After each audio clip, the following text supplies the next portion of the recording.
Hello and welcome to the fourth episode of the fourth CPSA How to Hit series, sponsored by Browning and filmed here at Southdown Gun Club and Shooting School in the heart of the South Downs.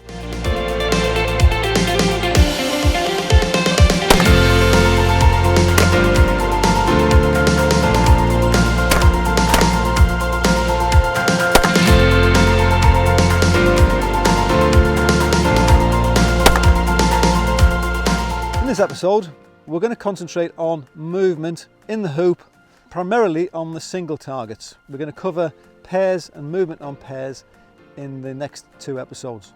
But this one's going to concern the moving of the body to the perfect point to shoot the targets in the hoop and the control of the squad by the referee. I'm now going to go through the single targets as a shooter would do, as a first shooter would do, and get the referee to show the squad where they are and give you first opportunity to see how much movement there can be on a FITASC layout. I'll go through the menu as it's laid out there to show you the variation in footwork that will take place when I shoot the 5 singles. The first one is a standard from C, the far corner, pull. As you can see, a standard crossing right to left, rising and peaking somewhere above the yellow tower there. Next in the menu is E. E, as you can see from across there, is in the far corner. Pull, another standard target, but this time it's a chandelle. And like I said in previous videos, because I can't see the trap, I can't move my gun and mount it until I see the target. D, on the far side of the field here.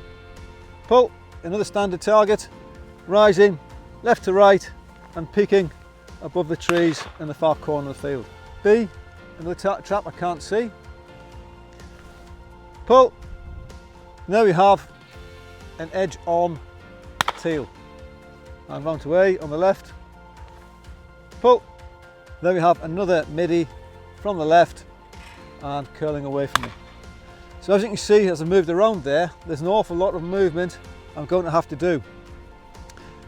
This requires the referee to be really good with the squad and move them round and keep them behind me. There'll be a lot of movement. That squad's going to have to stay out of my vision and behind me, and the emphasis is on the referee to do that.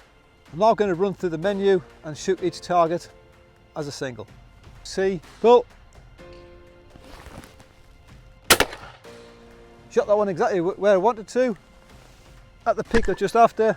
Classic method shot, locked on, pulled away and shot where I needed to do it. As you notice, my feet, as always, were towards the break point. Next one is E. E is the chandelle. So as you can see, I've turned around almost 180 degrees to my break point, which is above the trees here, with the target come from the left, from behind the bushes. Pull.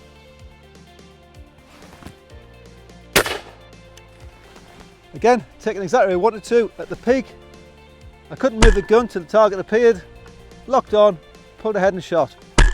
I've noticed in the past 2 shots, unlike in sporting, where I can pre-mount the gun exactly where I want it, wind the gun down the flat line and drop it up my shoulder, I am setting myself up towards my break point, like that, and bringing the gun down the flight line. I'm not actually mounting it at that point, but I am getting my feet, the gun set, as if it was in the shoulder, but it's down, out of the shoulder. Set it, take it back, eyes back, call pull. Now moving on to D. Pull. Again, using the line of the target, I shot it where I needed to, above the hedge before the flight line ended and dropped away. Saw the target above the trees, gun was further out, locked on, pushed ahead, using the line of the target. One movement up the line. B, pull.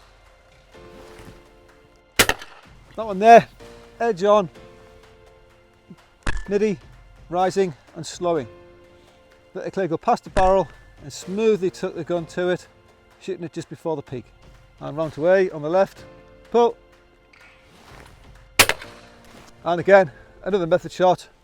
Set the gun towards where I was going to break it, wound back, eyes back, target came out, locked on, minimum movement, and took the target just before it started to curl away from me. If I come back any further, there's every chance I would have locked on or swung that gun from behind through the clay and missed in front. And that's how you hit a series of single targets on a FITASC layout, with emphasis being on footwork and the movement of the feet to the correct break point before calling pull for each of the targets.